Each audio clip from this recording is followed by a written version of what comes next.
The Adventures of Sam Spade, Detective. Sam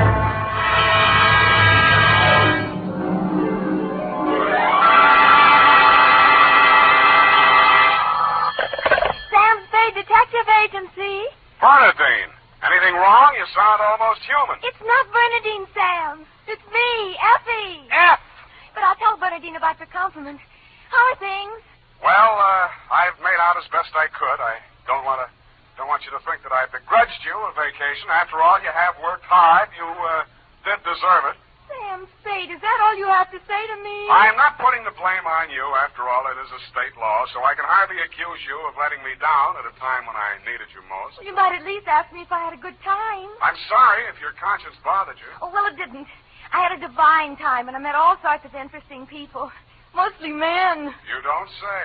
What else? Well, it was this desert ranch, you know, with a lot of buttes around. You mentioned those. No, Sam, no. They're the result of erosion. Those outdoor types, they go to pieces. Sam, are you pulling my leg? Not over the phone, Effie, but stay where you are. I'll be right down to look at your snapshots. And when you have the time, I'll dictate my report on the missing Newshawk caper.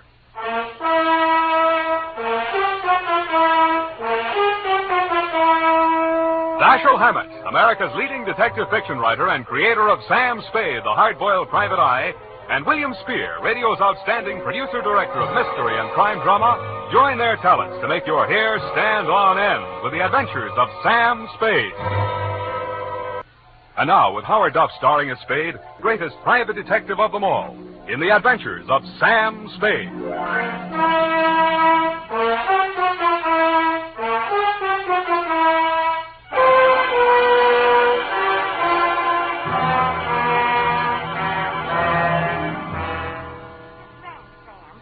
Outside of Kanab on Virgin River. Kanab, the Pearl of the West. Uh-huh. And did I mention the buttes? Oh, well, they're very interesting. The result of erosion. Yes. And it's authentic, too. Fay Hamlin's ranch. You, mean a working ranch? Yes. You see, that way you get into the spirit. Mm-hmm. My job was to feed the chickens. And that's how I met him. One of the buttes? Oh, Sam, he's a very cultured gentleman. Culture smosher. What's he do for a living? He cures stammering. You don't say. What's his name? Charlie Shank. Charlie Shank? He's the founder of the Shank Institute of Articulative Correction, which I should learn. Articulative Correction. Where is this institute? Oh, I have the address here. General Delivery, Butte, Montana. Mm-hmm. You're sure you didn't help him break parole, Effie? Oh, no. We just went on long walks together. Where to? Oh, different points of interest. Like Wolf Canyon. Figures. Uh-huh. He invited me on this camping ship, a trip. Honorable, of course. Mm. But I couldn't go on account of my sunburn. Oh, it's awful. Oh, I've still got it, you see. And then he went back to Butte.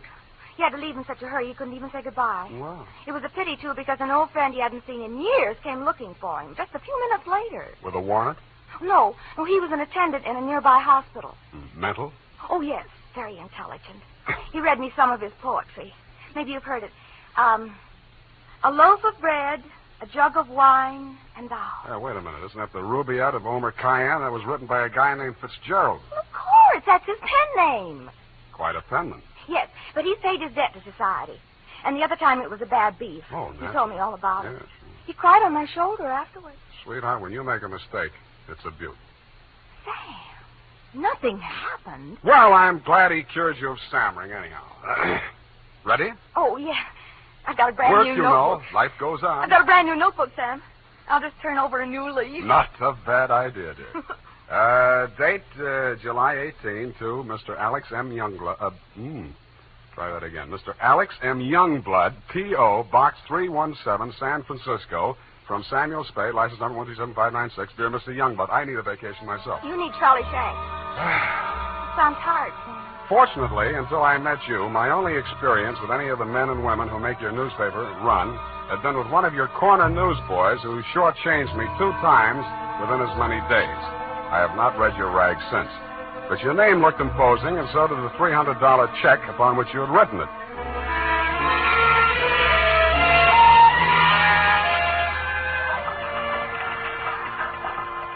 Per your instructions, promptly at 4 p.m. on the 15th inst., I munched through the litter of your city room toward a door marked A.M. Youngblood, publisher, managing editor, and city editor. I wondered if you were ambitious, frugal, or three men. I did not know that you had good taste until I saw the trim, 20-ish, and toothsome secretary in your outer office. Hello. You're new here, aren't you? Well, I'm not exactly here. I'm just here to see Mr. Youngblood. Oh. The name is Spade. Samuel Spade? Sam, except for my most intimate friend. Well, my advice to you, Sam, is to be the hastier you treat. He's in a foul mood. Oh? Why? Is he blind or older than he feels? I refer, of course, to your spectacular charm, Miss, if I may call you Miss. Please, this is neither the time nor the place. My name is Phyllis Watson, and my phone number is in the directory, if you're really interested. I could be. Thank you. And if a man answers, tell him you're my French teacher. Oui. You better go in now. If you're late to an appointment with him, you're through. Do you have any more words of wisdom? No, but I hope you can do something to improve his state of mind. He's been awful lately. Good luck, Sam. Thank you, Phyllis Watson. Come in. 1 minute past 4. You must be Mr. Spade. That's right. You're almost late. Sit down, Spade. Cigar? No, thanks. Well, don't expect me to offer a drink. You aren't a drinker, I hope. You don't listen to the radio, do you? Well, you'll not drink in this office. Nothing here but a cooler filled with water from a clean, gurgling, laughing mountain stream. You sound like a reformed drunk, Mr. Youngblood. What's that? Well, it was a good many years ago. If you don't mind, I'll just paste up the weather report for my morning edition before we talk. Oh, you do that too, huh? Yes, obviously. And with good reasons.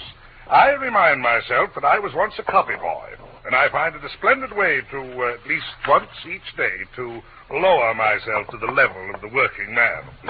There we are. Very hot in Phoenix, I see. Mm-hmm. Just what do you want a detective for, Mr. Youngblood? I was coming to that, Mr. Spade. Sorry. Now, well, first let me warn you that your assignment is a highly confidential one.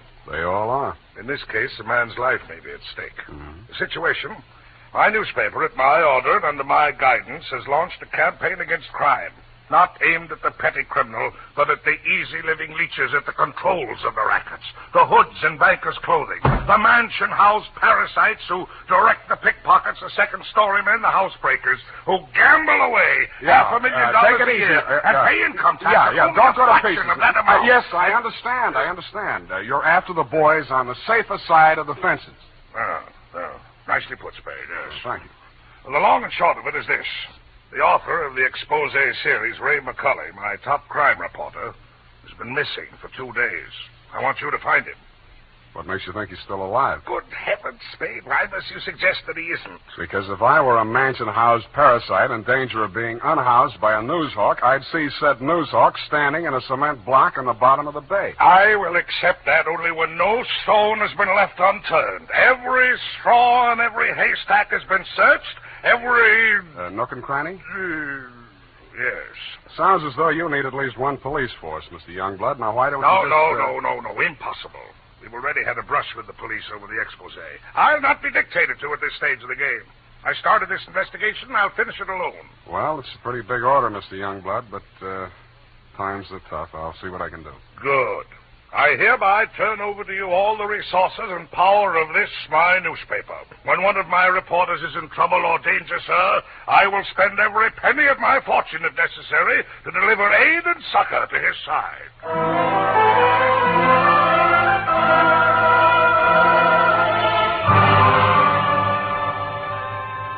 You then gave me Ray McCulley's expose stories to date. I saw why you, his family and friends, and his creditors could have been worried about him.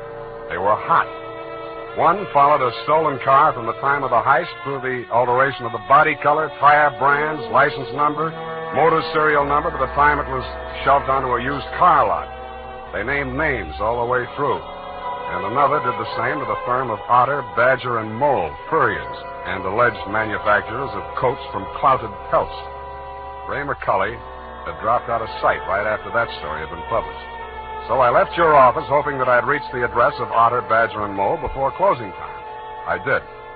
The plushy showroom was occupied by a dozen attractive fur-bearing models, female, but wax. The live models, male, were wearing padded shoulders, pointed shoes, and coats tailored for underarm artillery. They would have looked more natural at Madame Tussaud's waxworks, Bertram the burglar section. Hey, oh, hey, what'll it be? Something for the little woman? Where do I find Mr. Otter? You the law? Leo sent me. He's in his office. Come on. Oh, wait a minute. Don't crowd me. You say you want to see the boss? On business. Stop nudging me with a rod. In there, hey, move. Okay. Hey, boss. Yes, Woody? Here's Joe here to see you. Leo sent him. Well, nudge him in, Woody. No nudging, Woody. Well. So Leo's sending a man to see me. I wonder why. If you'll comb this character here out of my hair, I'll try and tell you. Sit down, Woody. Thanks. You're new in town. Yeah, that's why Leo sent me. A local muckraker named Ray McCully interviewed you. He also interviewed Leo, but it didn't get printed yet. Leo wants to find him. So do I. How can I help? Well, he walked out of here, went to his hotel, wrote the story, and mailed it in. That's the last anybody's seen of him. Leo was just sort of hoping that you'd already taken care of him. Not yet. That's all I wanted to know. Thanks. Just a moment. Yeah? Leo's sending you out alone? Why not? That's a tough boy, that McCully. He's got plenty of protection. That's what you need. What kind of protection? Go along with him, Woody. Who, me? You're Woody, aren't you? Now, look, Mr. Otter, I don't want to look a gift horse in the mouth, but the way I see it, this is a lone wolf type caper. Hey, what's the matter, hey? You think I'm too good for you? Well, Woody, I wouldn't say that. Good. It's settled then. Take care of him, Woody, and don't mix it up with any of Leo's boys. If he's out to get that rat McCully, he's our friend.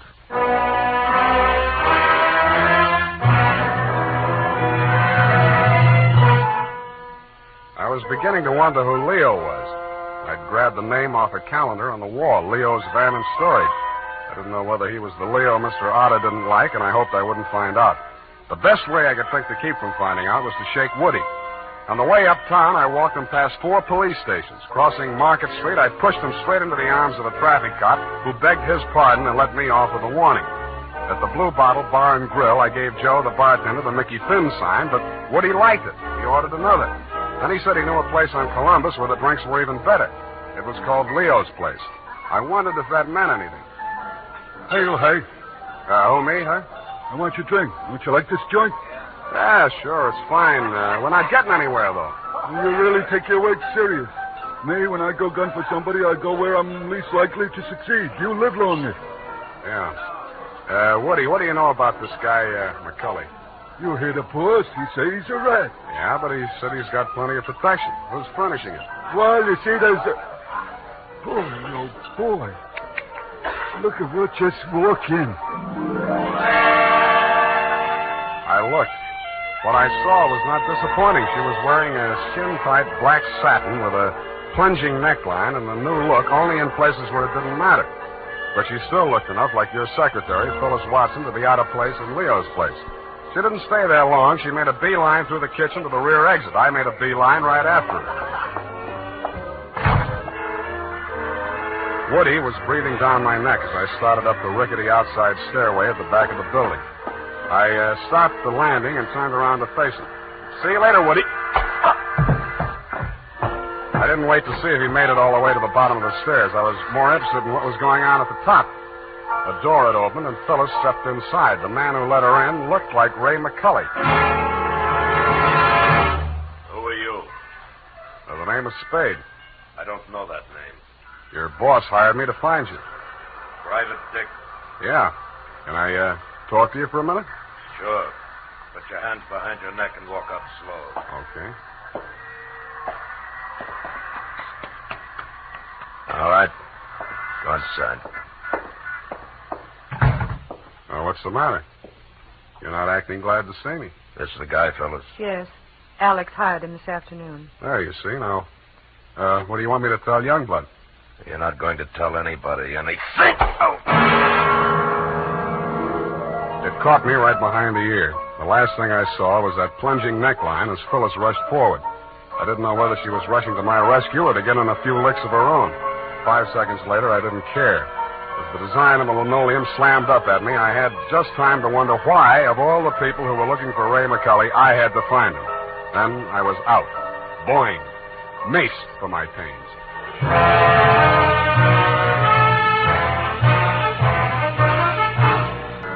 And now, back to the missing Newshawk caper. Tonight's adventure with Sam Spade.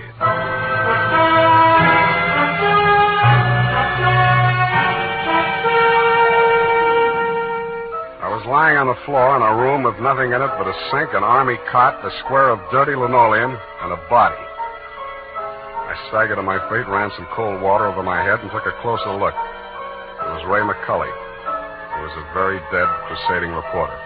He'd been stabbed clean through with a long-bladed kitchen knife. It set on the handle, property of Leo's place. I went through his pockets. In his wallet, a press card, a police card, union card, and 10 genuine, crisp, new $1,000 bills. That gave me a line on the killer. He was crazy. So was I. I left it on him, too. Folded up in his vest pocket, I found 2 newspaper clippings, one from the Chronicle and one from your paper.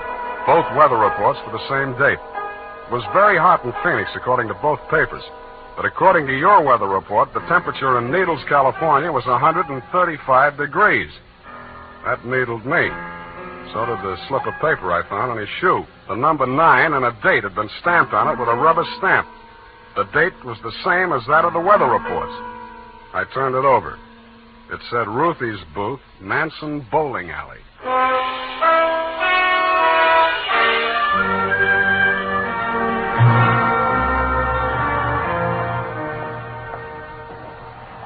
Don't tell me nothing yet. You're the cigar type. Coronas or Panatellas? Thanks. I'm just shopping. I got a nice line of notions. So have I. No, I mean the dolls, the Hollywood dolls. You know, for the bed, only $1 plus tax. Very reasonable. Say, what's on your mind? Leo sent me. Oh.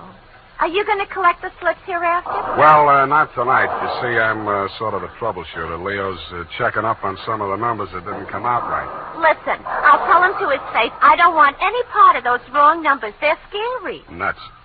Who bought this one? Let me see. Oh, last Thursday. Oh, number 9. How can I forget? He put $500. And honest, if he's been around once, he's been around 100 times to see if it paid off. Did it? What's his name? Mr. Spinelli. He buys a slip every day. And if you ask me, he's learned a system. Because he's been winning, you know. Dimes and then $1 and then $5. And then when he come in with 500 on number 9 until he dropped dead, did it win? Where does he live? It did. Wait, I'll look on the sheet.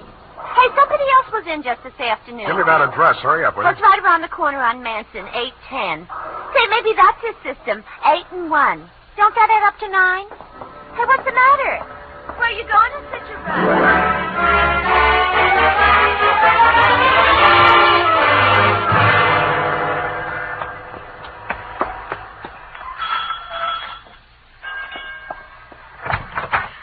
Please, come back later. Tomorrow. Next week. Are you Mrs. Spinelli? Yes, please. I had so much trouble. Is your husband home? Oh, my poor man. They take him away. He's dead. Oh, I'm sorry. How did it happen? Who are you? I'm a detective. Maybe I can help you. May I come in? All right. Go on.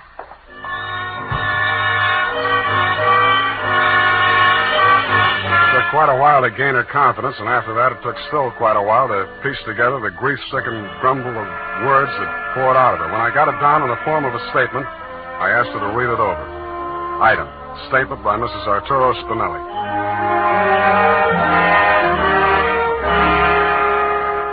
All the time he played those numbers, I told him they're just a bunch of gangsters. They don't let you win. Then he met this man McCulley, a writer for the newspaper. My husband says this man shows him how to win. He wins and wins. Then he goes to bank and takes out all our savings. I begged for him not to do it. But no, he was greedy. And this McCulley poisoned his mind. Sure, he won. He brought the money home in his hand. $10,000. I don't want it. I'm scared. I took it while he was sleeping with wine and gave it to the men. I tell him all I want is the 500.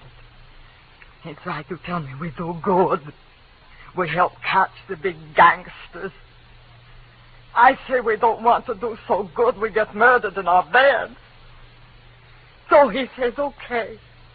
But if I change mine, here is address. I don't change my mind. Because already my husband, he is dead. At home. Sam. No, I don't change my mind.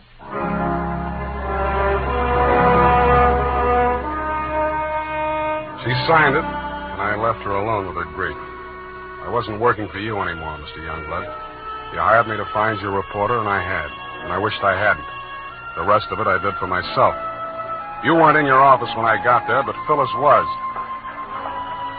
I found her behind the city desk in the act of dropping tomorrow morning's weather report into the slot. I grabbed her out of her hand. What? Oh, it's you. Where's your boss? At home, I guess. We'll talk in his office. Come on. Sam, I can explain how I You're happen going to to be... explain plenty before I'm finished with you. Sit down. Oh, you... I have to be so rough. What's the matter with you? Plenty. I'm stupid. I was stupid to take this job, and I was stupid to play it cagey with you. I should have beaten the story out of you before the trouble started. It's a little late in the day now, but not too late to send you up for McCulley's murder. Oh, you're insane. Ray McCulley was... I'm the only one who ever tried to help And you. I'm the only one who can place you in that room, not 10 minutes before the murder. I told you I can explain Stop trying to save your own skin. Spinelli was only one of a 500,000 poor dumb yucks that lose their nickels and dimes and dollars every day in the policy racket. Only he had the bad luck to win.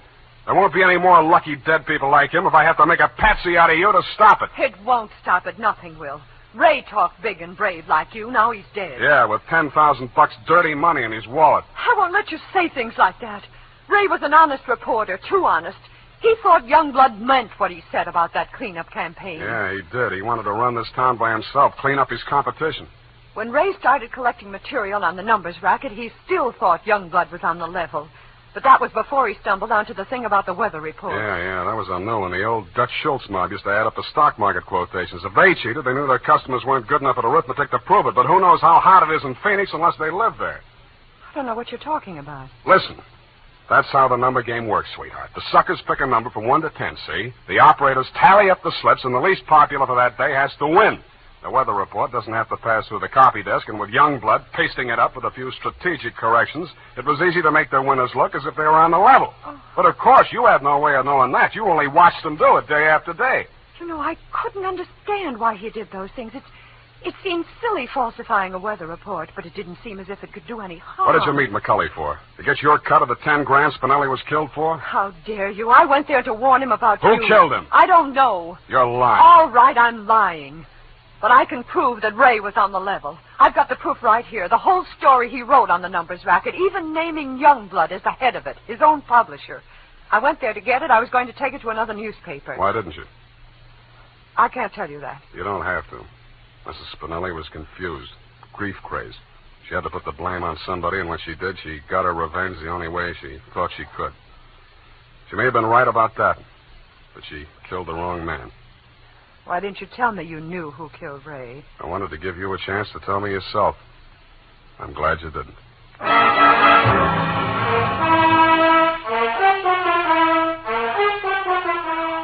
And that, Mr. Youngblood, is the crop. I'm sure you appreciate the fact that I gave the double scoop to your paper. Like Mrs. Spinelli, I have my own ideas of vengeance. Besides, it may up your circulation a little, and you can certainly use a little extra money for your defense. By the way, who's Leo? Period, end of report. But, Sam. Yes, Evie. I thought Mrs. Spinelli killed Ray McCulley. The vacation helped. You're absolutely correct. Mrs. Spinelli killed Mr. McCulley, if you'll pardon the expression. Well, why did she kill her husband? I was wrong. The vacation didn't help. You mean she didn't? She killed McCulley to avenge the murder of her husband. You mean Mr. McCulley killed Mr. Spinelli? Effie, stop. I'll go mad. Oh, you need a vacation, Sam. Look, type that up. The clatter of the keys may stimulate you to further cerebral activity. I beg your pardon, Sam? Brain work. Now, shoot. Oh, brain work. Oh, well, you know best. Well, here it is, Sam. And you were absolutely right. The typing cleared my mind. It's all clear now except for one thing. Well, let's clear that up right away. Why did Mrs. Spinelli kill her husband? She did not kill her husband. Oh, I'm sorry. I meant, why did Mr. McCulley kill Mr. Spinelli? Kelly did not kill Spinelli. Who's Kelly? McCulley. McCulley's real name was Kelly? Now, let's start all over again. Disregard everything we said up until now. Make your mind a complete blank. All right, Sam. In the first place, McCulley did not kill Spinelli. That's what I said. It was his wife, wasn't it? Now, wasn't it, Sam? Oh, stop teasing me. Hey, why do you look at me like that? Effie, Mr. Spinelli was killed by one of the policy racket hoods to get back the $10,000 he won on the numbers game. Then how did the money get into Kelly's pocket? McCulley's. Why do you insist on using his alias, Sam? Effie, that was a tip of the tongue. I mean, look, Mrs. Spinelli took it to him because she was afraid her husband might be killed for Then it. why didn't they take the money when they killed him? Because Mrs. Spinelli had already taken it. Then she did kill him. Go home, Effie! All right, Sam. I'm sorry I'm so irritable to you, but I thought it... Well, it's been so long since I've been here, you know, Sam, Angel, you're just tired. Vacations have a habit of doing that to you. After a week or two in the office, you'll be all rested up again. I'll take it easy. You act as though you thought my mind were affected. Come here. Sam, now don't my sunburn. Yeah. Oh, it hurts.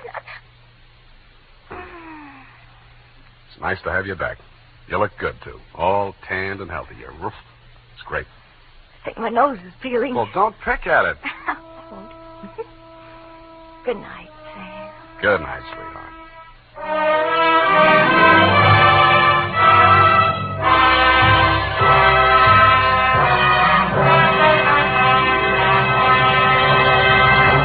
The Adventures of Sam Spade, Dashiell Hammett's famous private detective, are produced and directed by William Spear. Sam Spade is played by Howard Duff. Lorene Tuttle is Effie. The Adventures of Sam Spade are written for radio by Bob Tallman and Gil Dowd, with musical direction by Lud Gluskin. Gil Dowd directed tonight's broadcast in William Spear's absence. Join us again next Sunday for another adventure with Sam Spade. This is CBS, the Columbia Broadcasting System.